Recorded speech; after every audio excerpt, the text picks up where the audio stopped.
How to check how many players are on a Steam game. So all you have to do is go to the website steamcharts.com. I will put the link in the description if you just want to click it. So on this website, simply type in the game you want to see the player count for. So I'm going to type in Path of Exile, then click enter.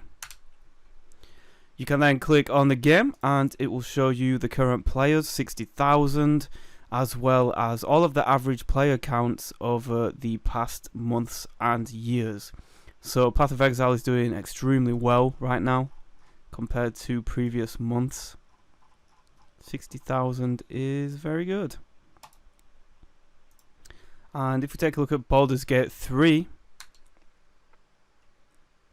it currently has 168,000 people, which is extremely impressive for a CRPG.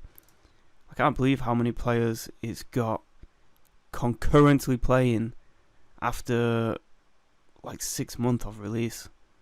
Very good indeed. Well, I really hope this did help, and if it did, please leave a like and a nice friendly comment. It lets me know that I helped you guys out, and that would be great.